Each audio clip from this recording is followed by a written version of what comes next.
जय श्री कृष्ण। श्रीमद् भागवत महापुराण कथा, तीसरा स्कंध और छठा अध्याय। मैत्रेय ऋषि ने कहा, सर्वशक्तिमान भगवान ने जब देखा कि आपस में संगठित न होने के कारण ये मेरी महत्व आदि शक्तियां विश्व रचना के कार्य में असमर्थ हो रही हैं, तब वे काल शक्ति को स्वीकार करके एक साथ ही महत्व, अहंकार, पंचभूत, पंच तन्मात्रा और मन सहित 11 इंद्रियां इन 23 तत्वों के समुदाय में प्रविष्ट हो गए। उनमें प्रविष्ट होकर उन्होंने जीवों के सोए हुए अदृष्ट को जागृत किया और परस्पर विलग हुए उस तत्व समूह को अपनी क्रिया शक्ति के द्वारा आपस में मिला दिया।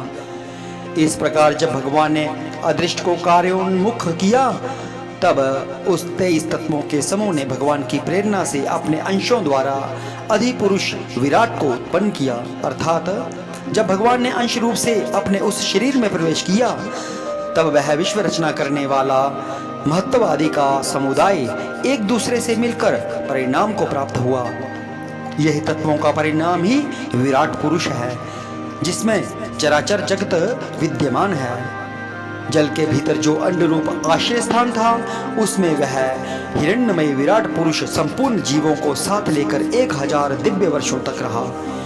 वह विश्व रचना करने वाले तत्वों का गर्भ तथा ज्ञान, क्रिया और आत्म शक्ति से संपन्न था। इन शक्तियों से उसने स्वयं अपने क्रमशः 1 हृदय रूप, 10 प्राण रूप और 3 आध्यात्मिक, आधि देविक, आधि भौतिक विभाग किए। यह विराट पुरुष ही प्रथम जीव होने के कारण समस्त जीवों का आत्मा, जीव रूप होने के कारण परमात्मा का अंश और प्रथम अभिव्यक्त होने के कारण भगवान का आदि अवतार है। यह संपूर्ण भूत समुदाय इसी में प्रकाशित होता है। यह अध्यात्म, अधिभूत और अधिदेव रूप से 3 प्रकार का, प्राण रूप से 10 प्रकार का और हृदय रूप से 1 प्रकार का है। फिर विश्व की रचना करने वाले महत्ववादी का अधिपति श्री भगवान ने उनकी प्रार्थना को स्मरण कर उनकी वृत्तियों को जागाने के लिए अपने चेतन रूप तेज से उस विराट पुरुष को प्रकाशित किया, उसे जगाया। उसके जागृत होते ही देवताओं के लिए कितने स्थान प्रकट हुए, यह मैं बतलाता हूँ, सुनो।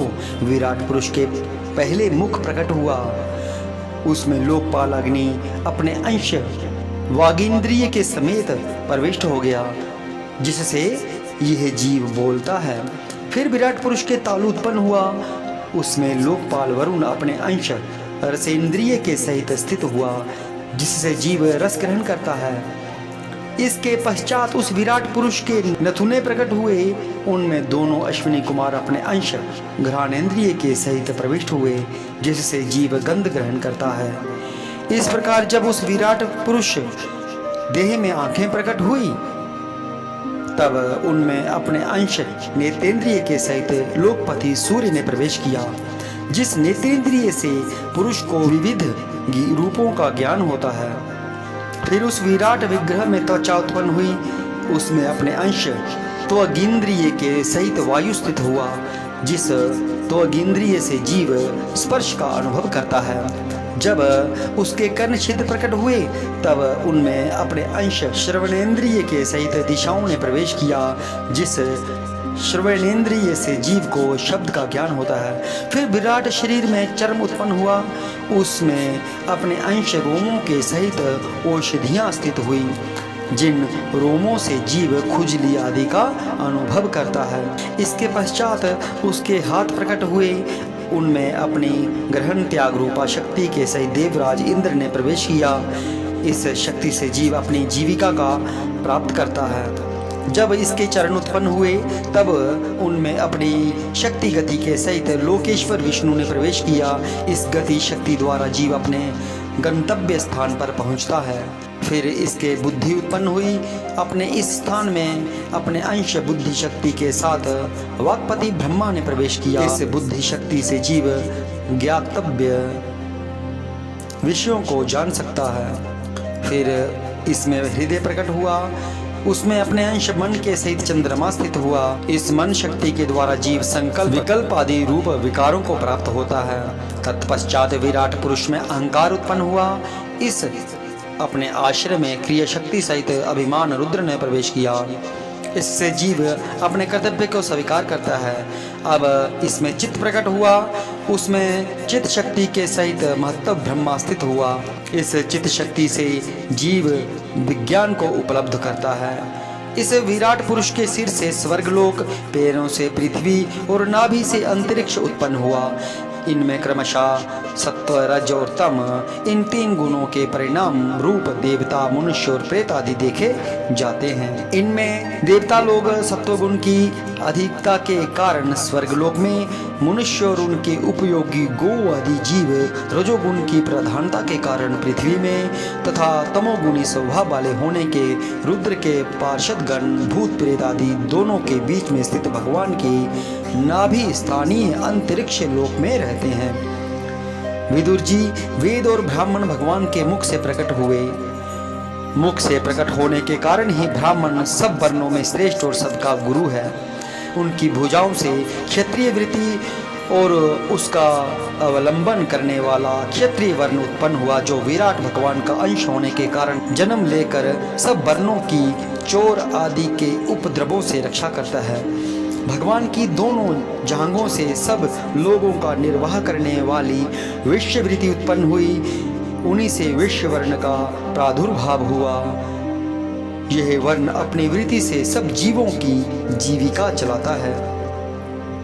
फिर सब धर्मों की सिद्धि के लिए भगवान के चरणों से सेवा वृत्ति प्रकट हुई और उन्हीं से पहल उस वृत्ति का अधिकारी शुद्ध वर्ण भी प्रकट हुआ, जिसकी वृत्ति से श्री हरि प्रसन्न हो जाते हैं। ये चारों वर्ण अपने अपने वृत्तियों के सहित जिनसे उत्पन्न हुए, उन अपने गुरु श्री हरि का अपने अपने धर्मों से चित्त शुद्धि के लिए श्रद्धा पूर्वक पूजन करते हैं। विदुर जी, यह विराट पुरुष काल, कर्म और स्वभाव शक्ति से युक्त भगवान की योग माया के प्रभाव को प्रकट करने वाला है।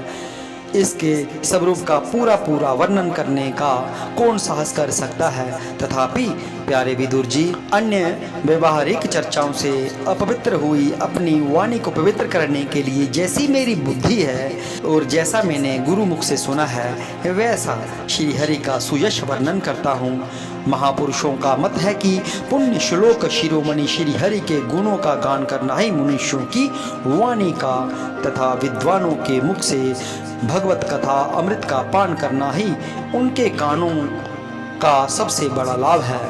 वत्स, हम ही नहीं, आदि कवि श्री ब्रह्मा जी ने 1000 दिव्य वर्षों तक अपनी योग परिपक्व बुद्धि से विचार किया तो भी क्या वे भगवान की अमित महिमा का पार पा सके। अतः भगवान की माया बड़े बड़े मायावियों को भी मोहित कर देने वाली है। उसकी चक्र में डालने वाली चाल अनंत है। अतएव स्वयं भगवान भी उसकी था नहीं लगा सकते। फिर दूसरों की तो बात ही क्या है। जहाँ न पहुंचकर मन के सहित वाणी भी लौट आती है, तथा जिनका पार पाने में अहंकार के अभिमानी रुद्र तथा अन्य इंद्रिय अधिष्ठाता देवता भी समर्थ नहीं हैं, उन श्री भगवान को हम नमस्कार करते हैं। जय श्री कृष्ण।